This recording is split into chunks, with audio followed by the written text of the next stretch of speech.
showdown sooner or later between the police and the protesters inside.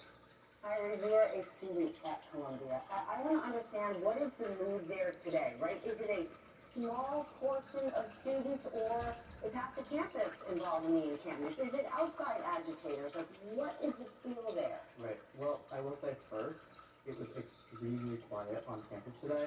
That is in part because very few people are actually allowed on campus. The faculty are not allowed on campus unless they happen to live there. That goes for students as well. So there was hardly anybody actually on the campus. So are you taking classes? Well, it's reading week right now. Finals week is next week. But it's quite difficult to focus on that. I think everybody's minds are elsewhere. Not a single library is open. We actually just got guidance from the provost saying that faculty members should consider going easy on us for our finals, and all the finals have actually been pushed further. Going easy on you. You're some of the smartest kids in the entire country that you got into Columbia. And now this is where you are. Okay, 4 years ago, you lost your senior year in high school because you were stuck at home with COVID. Fast forward, it's your senior year in college, and you're locked in your dorm room of an empty campus. How does this feel for you?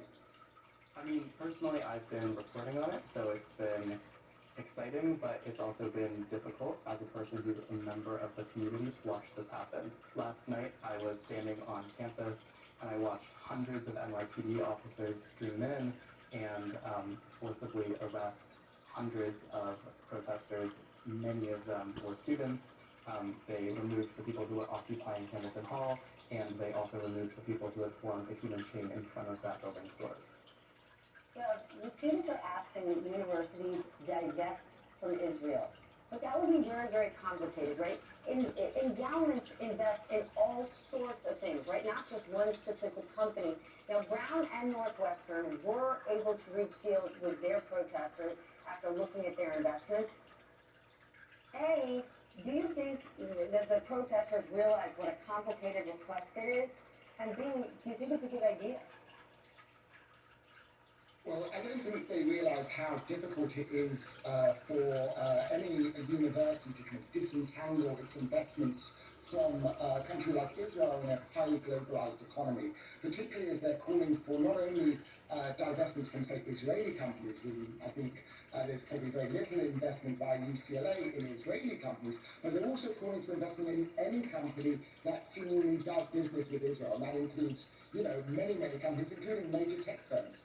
So I think it's pretty much impossible for university endowment to divest in that manner, given how difficult it is just to identify whether they have those kinds of investments. And I also doubt whether, even if that were to happen, it would actually really be effective. I certainly don't think it's going to be effective in the short term in terms of changing Israel's behaviour in the Gaza Strip, for example, or bringing an end to the war there. But I think the purpose of these kinds of demands with divestment is often more symbolic than substantive. It's about demonstrating opposition to Israel or disapproval, rather than actually trying to bring about necessarily real policy change, which I think is very unlikely to happen through the kind of blunt instrument of divestment.